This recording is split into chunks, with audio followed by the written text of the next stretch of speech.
Star kitchen.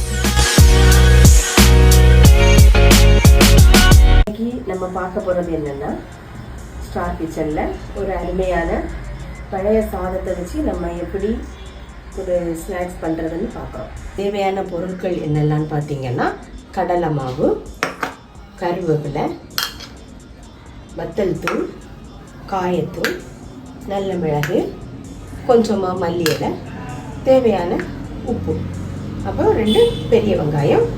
இன்றைக்கி நம்ம மீதமுள்ள சாதத்தில் கொஞ்சம் உங்களுக்கு என்ன எவ்வளோ தேவையோ அந்த தேவையான சாதம், அவ்வளவுதான். ஃபஸ்ட்டில் நம்ம என்ன பண்ண பார்க்குறோன்னா, அந்த சாதத்தை நம்ம மிக்சியில் நைஸாக அரைச்சி எடுத்துகிட்டு வந்துடுவோம். சரியா? நம்ம அரைச்சிட்டு வந்த இந்த சாதத்தை ஒரு பிளேட்டில் எடுத்து மாற்றிக்கலாம். கொஞ்சம் கொஞ்சமாக, ஆனால் தண்ணி ஊற்றக்கூடாது. தண்ணி ஊற்றாமல் நைஸாக அரைச்சிக்கணும்.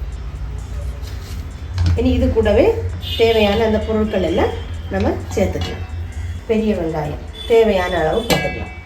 நான் 2 பெரிய வெங்காயம் எடுத்துருந்தேன், அதனால் அதை கொட்டிக்கிறேன். நறுக்கி வச்சுருக்கிற அந்த கருவேப்பிலையை அப்படி கொட்டிக்கலாம். நறுக்கி வச்சுருக்கிற மல்லி இலையும் போட்டுக்கலாம்.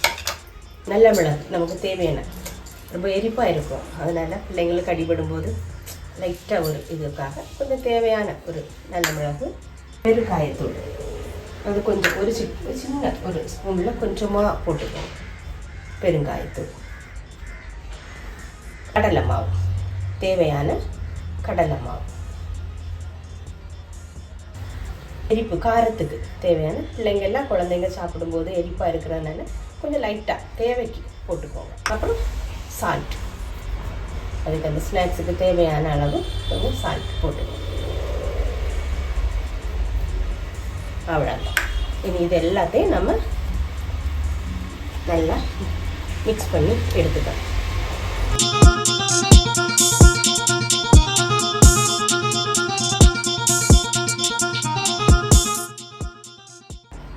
இப்போ இனி நம்ம அடுப்பை பற்ற வச்சுக்கலாம். இனி அடுப்பு, இந்த ஆயில் வந்து நல்லா ஹீட் ஆகிட்டு இருக்கு.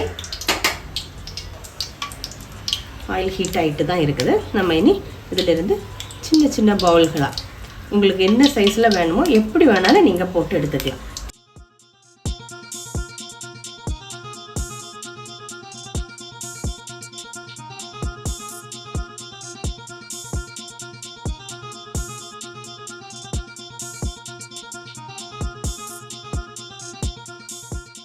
லைட்டாக அதை நம்ம மூவ் பண்ணி அப்படி விட்டுப்போம். அப்போ தான் 2 பக்கமும் நல்லா வெந்து கிறிஸ்பியாக நமக்கு கிடைக்கும்.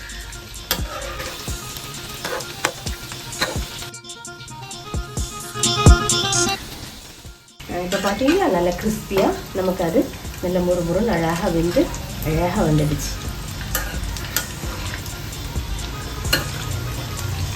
கொஞ்சம் அந்த ப்ரௌன் கலர் மாதிரி வந்துட்டுன்னா நல்லா வெண்ணெய் வெந்துட்டான்னு எடுத்து லைட்டாக பார்த்துக்குவோம். கொஞ்சம் நல்லா வெந்துடுச்சு. இனி நம்ம இதை வந்து ஒரு பவுலில் எடுத்து மாற்றிப்போம். மீதமான சாதத்தில் செய்த ஸ்நாக்ஸ் ரெடி. எல்லோரும் சாப்பிட்டு பார்த்து டேஸ்ட் எப்படி இருக்குன்னு சொல்லுங்கள். லைக் பண்ணுங்கள், சப்ஸ்கிரைப் பண்ணுங்கள், ஷேர் பண்ணுங்கள்.